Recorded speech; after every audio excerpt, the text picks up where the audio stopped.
Olá meninos e meninas, nessa aula de hoje nós vamos falar sobre a hibridização do carbono. Eu gostaria que vocês olhassem para essa estrutura, onde aqui nesse modelo atômico eu estou representando o metano, onde nós temos um carbono e 4 hidrogênios ligados a este carbono. Para que a gente possa entender esse conceito de hibridização, é importante que a gente tenha essa visibilidade que nós conseguimos a partir do modelo atômico.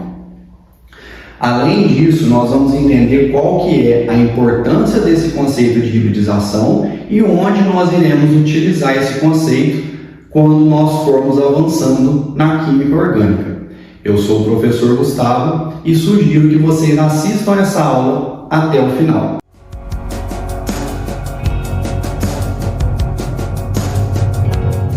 Antes de começar a falar da hibridização em si, eu gostaria de mencionar e mostrar para vocês que esses conceitos eles são obtidos por nós para explicar algo que acontece na natureza.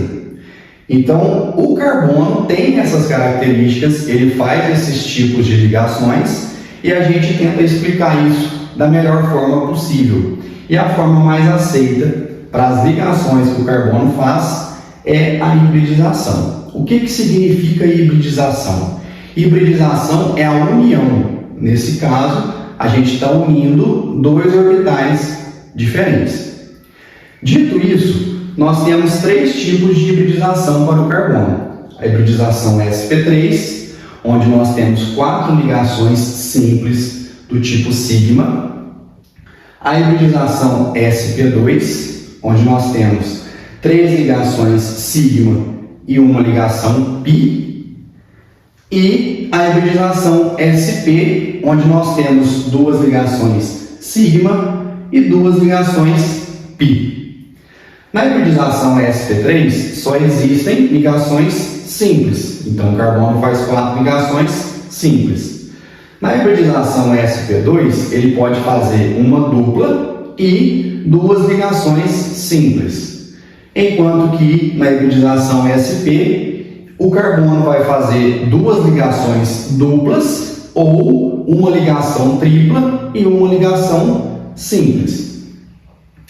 Como que funciona isso? Primeira coisa, a gente precisa lembrar do conceito de orbital, que é o espaço na eletrosfera, o espaço numa ligação química onde possivelmente a gente encontra o elétron. Para mais detalhes a respeito de orbital, eu gravei uma aula intitulada Por que o carbono faz até 4 ligações, e se você ainda tem dificuldade nesse conceito, eu sugiro que você retorne nessa aula antes de prosseguir com esse conteúdo. Bom, o orbital S e o orbital P, que nós temos presente nas ligações que o carbono faz, vão hibridizar, vão unir para formar um novo orbital híbrido. O orbital S é um orbital circular, esférico, enquanto o orbital P lembra 2 halteres. Por que isso acontece, pessoal? O elétron tem carga negativa. Carga negativa repele carga negativa. Como os elétrons estão distribuídos pela eletrosfera, eles têm que manter uma distância suficiente para que essa repulsão não ocorra. Então, eles precisam se estabilizar ali dentro daquele espaço. E para isso, existem os orbitais.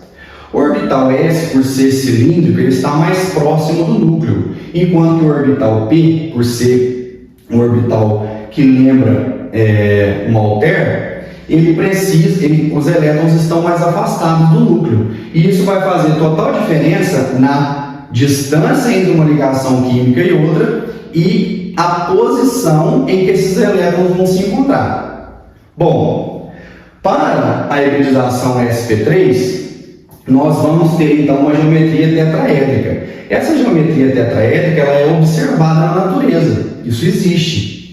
E a distribuição eletrônica de Linus Pauling, o diagrama de Linus Pauling, da forma como ele é tido, não explicaria o fato dessa geometria tetraédrica acontecer. Por quê? Porque nesse caso, os 4 ligantes do carbono estão na mesma distância em termos de angulação e possuem o mesmo comprimento de ligação. Como que seria a distribuição de níveis eletrônicos e energéticos com base no diagrama de Linus Pauling? Então, os dois primeiros elétrons do carbono ficariam na camada K. A gente representa os dois elétrons, um para cima e um para baixo, para mostrar que eles estão em movimentos opostos. Dois elétrons ficariam no orbital S, já da camada L, porque é o orbital mais estável, né? E dois elétrons ficariam sozinhos no orbital P da camada L.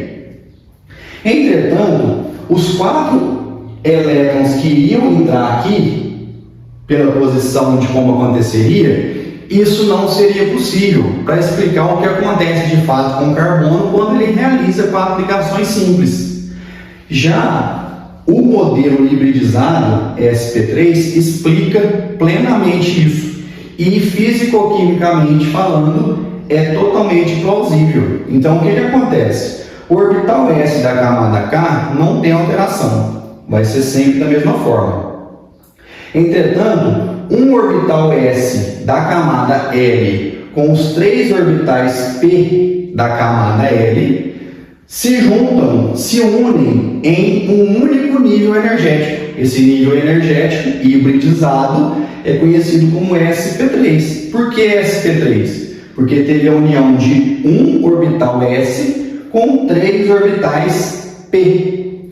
Então, quando os próximos elementos forem ligar ao carbono, os elétrons que serão compartilhados vão entrar nessas posições, tendo a mesma energia e a mesma distância entre eles, explicando essa geometria tetraédrica que o carbono, que faz apenas 4 ligações simples, possui. Beleza?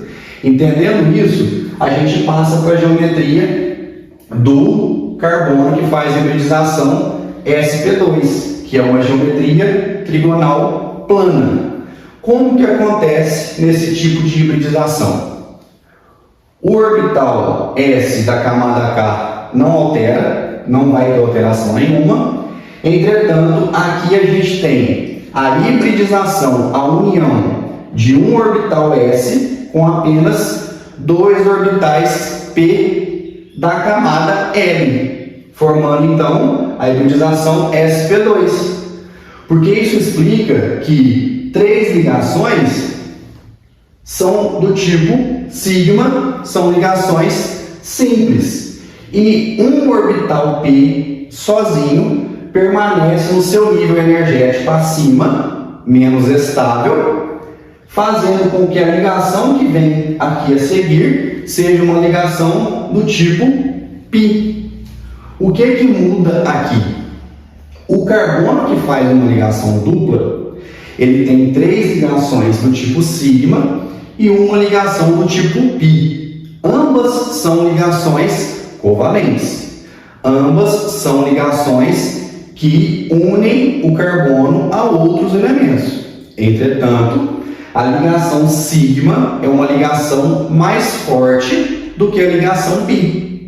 E o que isso tem de efeito para a gente na química orgânica? Isso vai influenciar nas características físico-químicas desses compostos, isso vai influenciar no tipo de reação que esses compostos realizam e vários outros aspectos que nós vamos estudando ao longo do processo, ao longo das aulas. Para a hibridização sp, nós possuímos uma geometria linear. Como que acontece?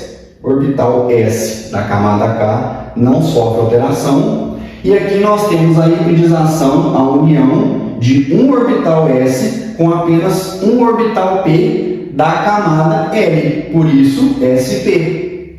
Os 2 elétrons que vão entrar aqui em uma nova ligação química vão ser os elétrons que vão fazer a ligação sigma, as 2 ligações sigma que a hibridização sp faz.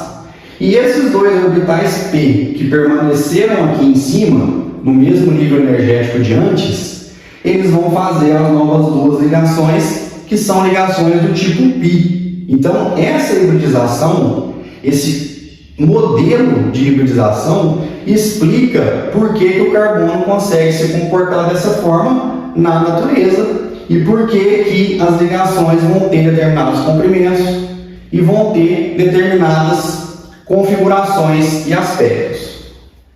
Beleza. Entendendo isso, eu trouxe aqui, o exemplo do carbono tetraédrico, mostrando as 4 ligações sigma.